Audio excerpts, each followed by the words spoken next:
Welcome back to the channel. My name is Angel, and in today's video we're going to be talking about steel companies. As I mentioned in the last video, steel is a great commodity to hedge against inflation. Alright, let's get into the video. So as mentioned in the last video, steel is a commodity, aka it's non-fungible, and it has practical utility. For example, we can use steel to make appliances, cars, and even to build new buildings or infrastructure. So, being that it's non-fungible, it's a great asset to protect and hedge yourself against inflation. So, what does the steel market look like globally and here in the US? So what's the total addressable market for steel globally?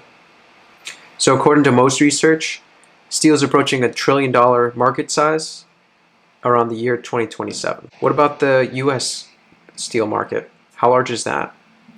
So most research shows that in the year 2021, steel approached $100 billion market size. So what are the politics of the steel market? So in 2016, when Trump took office, he signed a slew of legislation.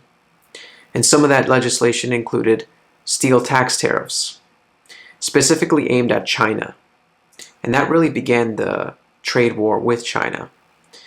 And those steel tariffs turned the edge for US steel manufacturers.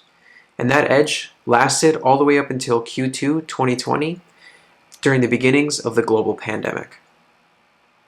And with that being said, China is by far the largest producer of steel in the world. And if there was ever war or conflict in the Pacific theater, that would put the US at a huge disadvantage, aka it would be a national security risk.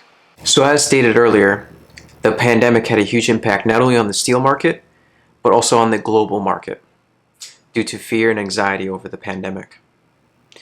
However, since the first signs of reopening, there's been a huge boon in pent-up steel demand. In addition to that, the steel production has been hitting all new highs. However, it's hard to tell whether or not this demand or trend is transitory, or could this trend continue or even be sustained thanks to this new multi-trillion-dollar infrastructure bill that's being decided on right now.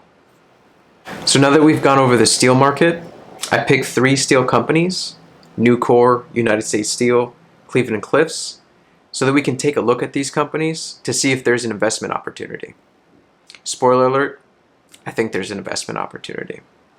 But you're going to have to stay tuned for those videos when they come out. I'm going to go into a deep dive, and I don't want this video to get too long. Anyways, it takes a lot of effort for me to produce these videos, do all the research and legwork, and I'd really appreciate it if you'd hit that like button, subscribe, and comment down below. Am I wasting my time looking into the steel market? Should I be looking somewhere else? Should I be looking into the metaverse? Anyways, if you'd enjoy this video, why don't you check out some of my other videos on my channel. One that might interest you is actually the Coinbase video I just did recently about the overview and my fundamental thoughts on the company overall. Anyways, thanks for tuning in, and I'll see you on the next one. Peace.